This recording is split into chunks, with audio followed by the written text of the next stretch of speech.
So the Nintendo Switch 2 is just a few days away, and I'm very excited to finally be able to jump into Nintendo's next generation, and it's going to be awesome. By the end of this week, I'm going to be playing a new Nintendo system.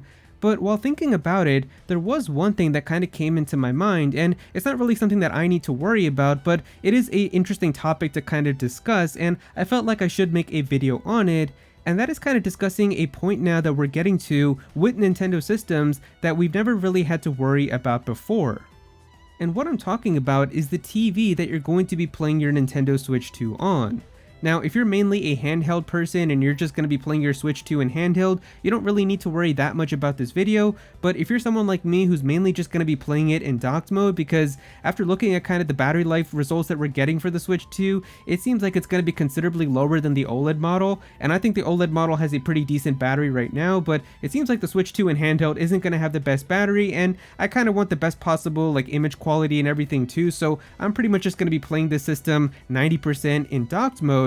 But what's really crazy is that even Nintendo systems have now reached the point where the Nintendo Switch 2 is using a lot of modern cutting-edge technology, and there's a lot of cool features that are put inside of the system to the point where the TV that you're going to be using to play your system in docked mode might not actually be giving you the best possible experience from all the stuff that the Nintendo Switch 2 is capable of.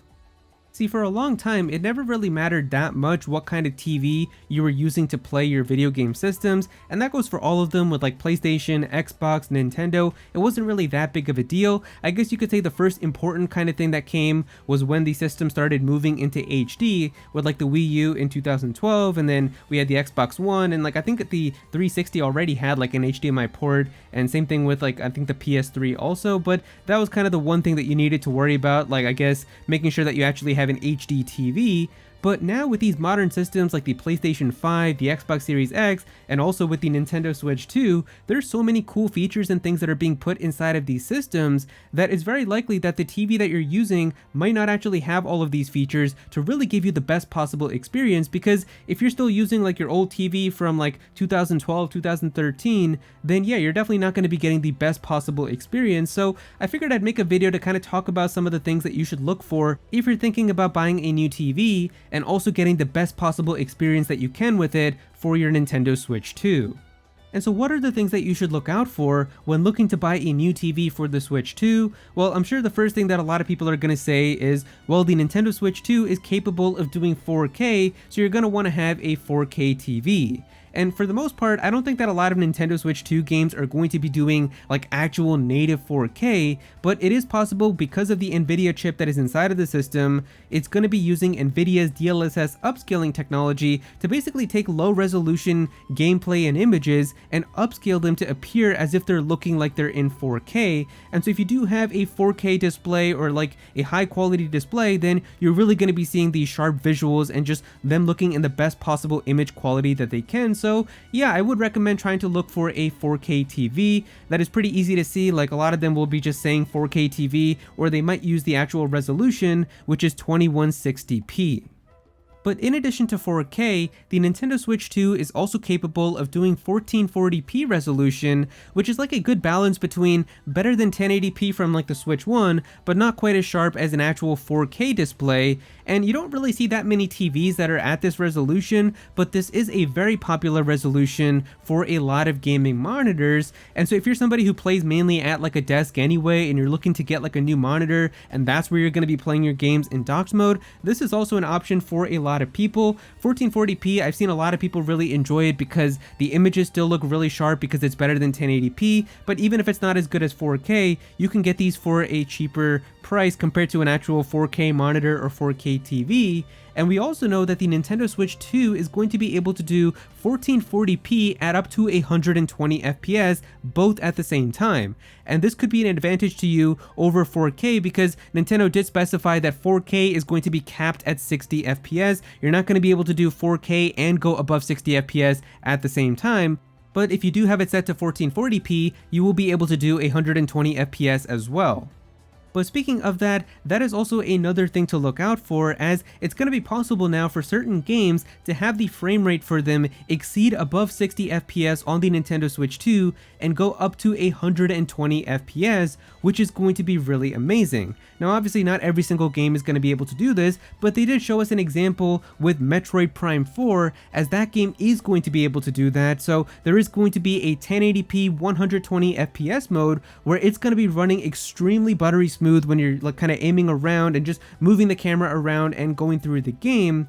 And this is something that a lot of people would actually notice, I feel like, going from like just a 30 FPS kind of Switch 1 to like 120 FPS, or even just going from 60 to 120 FPS. The games look extremely buttery smooth, moving the camera around. It's a lot of fun to have a very high refresh rate like this, and it just makes the gameplay so much smoother if you have a display that can do this. So if you're looking to get something like this, then a lot of times the TVs are gonna say this in terms of hertz, like it's just gonna say like HZ, so you're gonna try to look for a TV that says 120 Hz or 120 Hertz or 120 FPS. That's going to show you that the TV is capable of having frame rate that's able to go up to 120 FPS. One of the features that I'm pretty excited for with the Nintendo Switch 2 is HDR, as there's going to be a handful of games that are going to have HDR support on the Nintendo Switch 2, like Mario Kart World, but also some older games like Zelda Breath of the Wild, Tears of the Kingdom, and Mario Odyssey that are all going to get updated to have HDR support as well. And if you don't know, HDR stands for High Dynamic Range, where if you have a TV or display that has HDR support, it's basically going to increase the range of colors and lights that are going to be possible to have when you're displaying stuff on your TV. And it's kind of hard to explain in words, but even if you don't have an HDR TV currently, the Nintendo Switch 2 tablet itself does have HDR support. So if you play some of those games that I mentioned on your Nintendo Switch 2 in handheld mode, you are going to notice that the colors are going to be much more vibrant, the lights are going to be like looking much brighter in certain areas, darker in certain areas, and it just feels completely different when looking at a display like that compared to just looking at something that doesn't have HDR. And so you're really going to kind of notice how good the colors and stuff are popping with kind of having an HDR game. And so that's also another thing that you can do in docked mode. And so if you have a TV that's going to have HDR support, you're going to be able to see like those really nice colors and contrasted things look amazing when you're playing games in docked mode. And there's a few different types of like HDR, but really the one that you should be concerned with and the one that you should be looking out for is anything that has HDR10 support. That is kind of like the most commonly used one with the Switch 2, the PS5, and a lot of other different systems and things as well. That's like the universal one, so just try to see if the TV has HDR10 support. One of the biggest features that's going to be on the Nintendo Switch 2 is variable refresh rate, or VRR. Now unfortunately, Nintendo did officially confirm that VRR as of right now is not currently available in docked mode. However, you can do it in handheld mode. And if you're wondering what VRR is, basically it stands for variable refresh rate, where like the refresh rate when we talked about the frame rate, it's basically going to have it so that the frame rate of a game can fluctuate on your display depending on when you're getting like frame rate drops and things like that, to give you a much smoother experience compared to like if something is just set at a 60 FPS for the entirety, or like if you're only having it set to 120 FPS. When you have variable refresh rate, the frame rate of a game can go up and down as needed, and to try to give you the best possible smoothest experience so you're not like noticing a crazy drop in frame rate all of a sudden.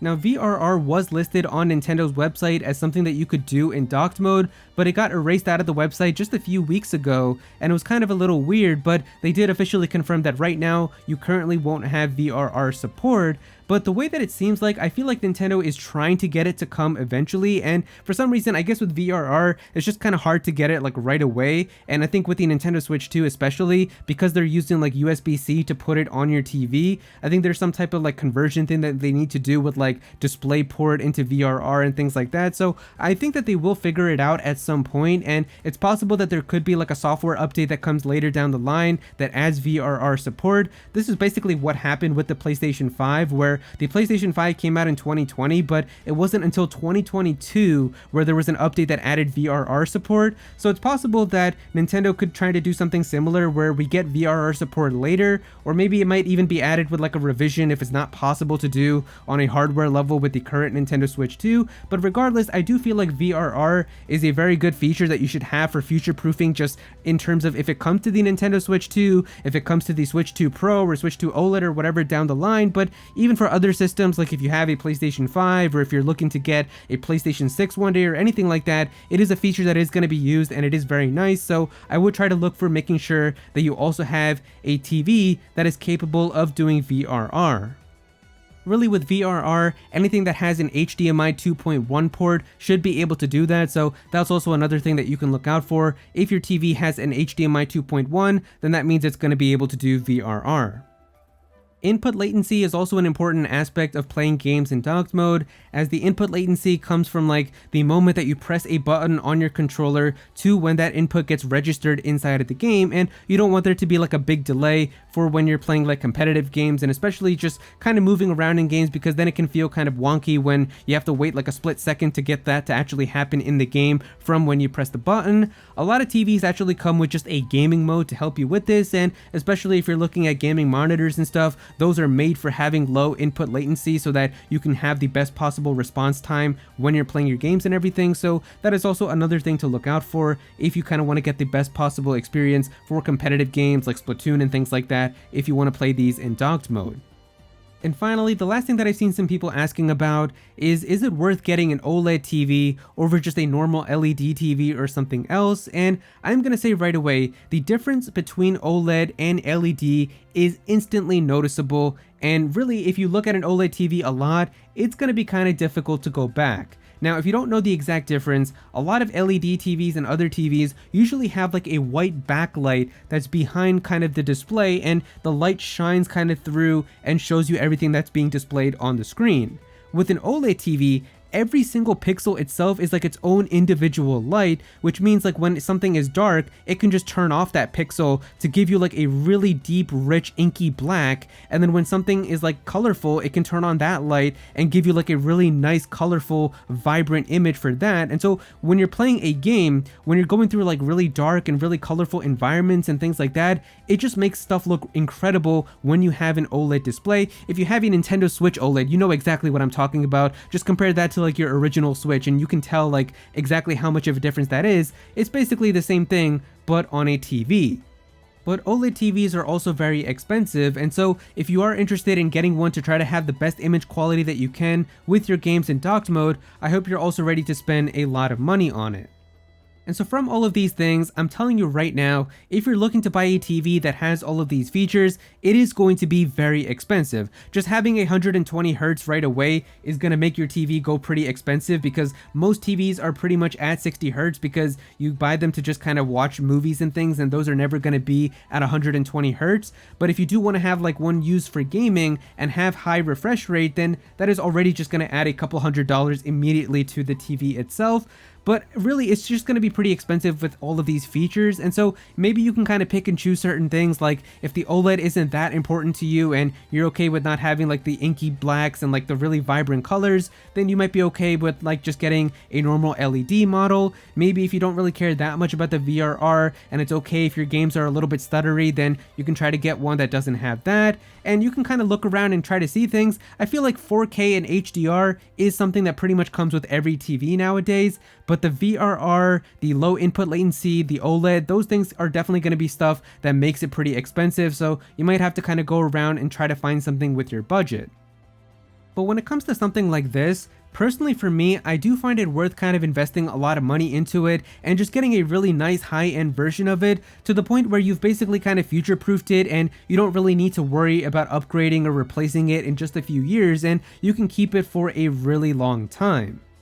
And that is pretty much what I've done with my TV. So in case anybody is wondering exactly what TV that I use a Sony A90K, and I have the 42-inch version inside of my room. And if you do go and look up the price for that TV, it is a very expensive TV. I think there might even be a refresh for it because this is the 2022 model when it came out. There might be a newer model for it now, but even if it's not, like, I still think that this is a very expensive TV, but it does have pretty much everything that I mentioned inside of my video. So it's a 4K TV, it's also OLED, it has HDR, it has VRR, it has a gaming mode with low input latency, and it also has 120 FPS. So it is pretty much the perfect TV that you need for everything, but it is also a very expensive TV. And so the thing about this TV though is this TV is great for my Switch 2, it's great for my PS5, it's probably going to be great for the PS6, it's good for my gaming PC. Like, I don't really need to upgrade this TV probably until like 2034 or anything, even if I decide to then. So I can pretty much just have this TV for like the next decade,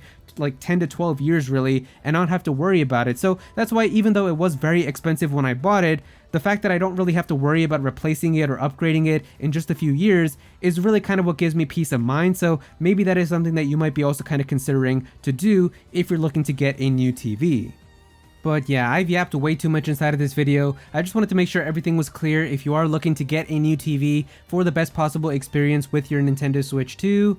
And so yeah, if you guys enjoyed the video, definitely be sure to click that like button and also subscribe to the channel as well. I'm definitely gonna have some more videos talking about the Nintendo Switch 2, especially after it releases, so be sure to subscribe so you don't miss out on that. Comment down below and let me know what you think about all of this. How do you feel about your TV moving into the Nintendo Switch 2? Is it already really good? Is it ready for the Nintendo Switch 2? Or are you going to be trying to upgrade it and getting something better? Definitely be sure to comment down below and let me know. But if you don't have anything to say about it, just comment your favorite emoji down below for some engagement. I would really appreciate it. Go follow me on Twitter at @Aero so you can be featured in videos, and also join my Discord server as well. We've got a bunch of people in there who are always talking about Nintendo and Pokemon and Smash Bros, so definitely be sure to join that.